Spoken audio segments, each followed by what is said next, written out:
Good evening, everyone. This is your unassuming tutor speaking. Today's topic, we'll be looking at matrices.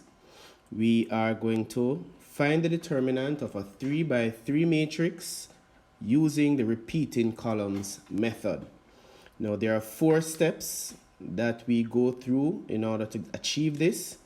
The steps, first, we're going to create an augmented matrix by rewriting the first 2 columns of the matrix to the right. Second step, we're going to multiply the elements in the leading diagonals, that is from the top left to the bottom right, and finally we're going to add the products.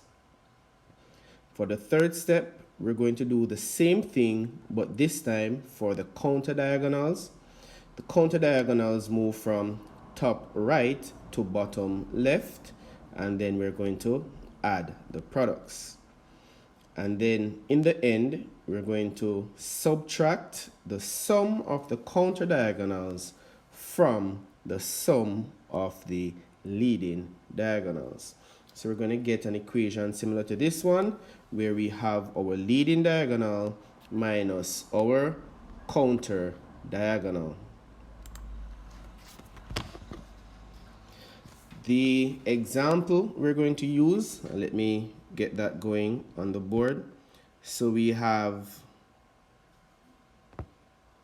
our matrix,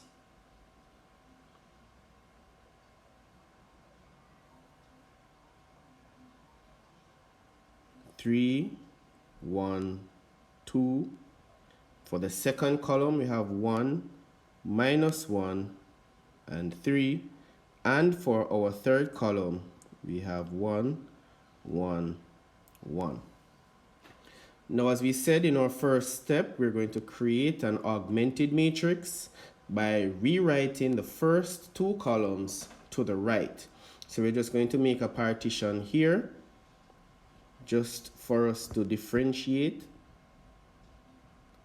And then we're going to rewrite our first 2 columns to the right. So we're going to have 3, 1, 2, 1, minus 1, 3.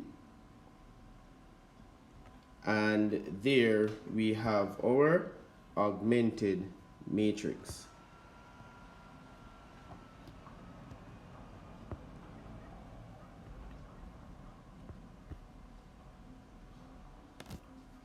Having done this, we can now look at moving on to step 2. In step 2, let's look at our leading diagonals. And the leading diagonals, we're looking at those diagonals that have 3 elements. So for our leading diagonals, we have 3 times a minus 1 times a plus 1. The second one, we have 1 times 1 times 2. And for the third diagonal, we have 1. And we have those 3 numbers. So we can go ahead and multiply. So that is 3 times a minus 1 times 1 plus 1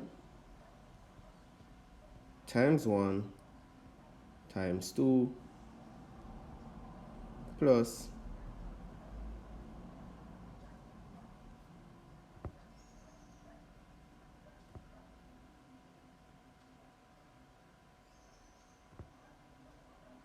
we have 1 times 1 times 3.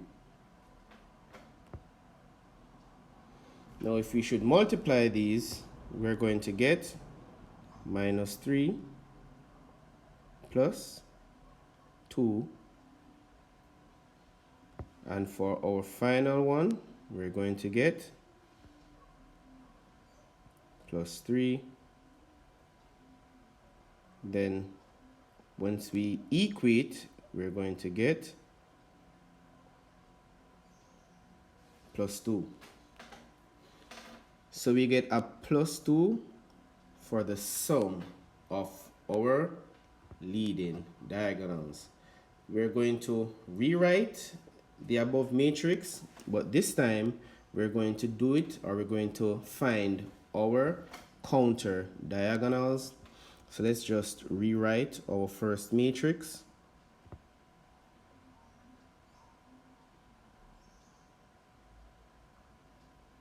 Three, 1, 2, 1, minus 1, 3, 1, 1, 1.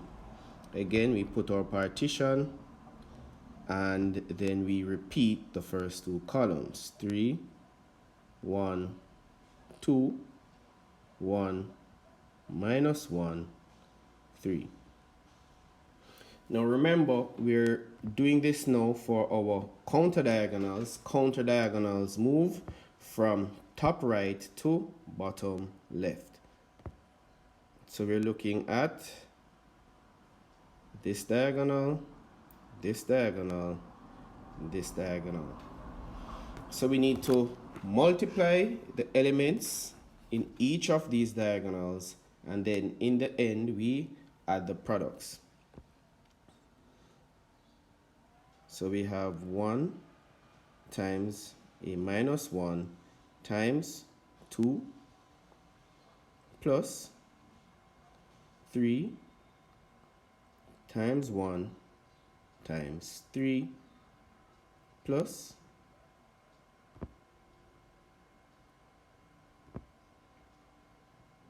1 times 1 times 1.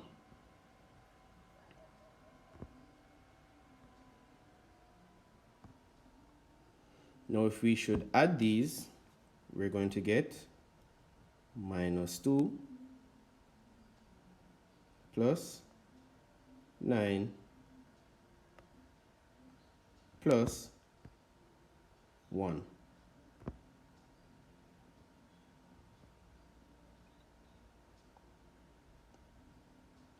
Which in the end gives us 8.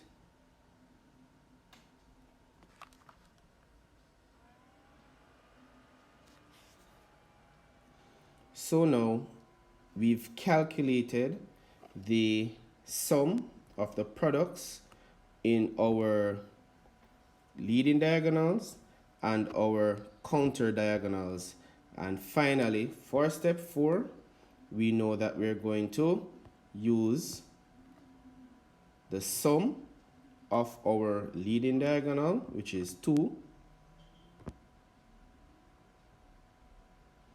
We're going to subtract the sum of our counter diagonals, which is 8, and 2 minus 8 gives us a minus 6. So this minus 6 would be the determinant of our given matrix.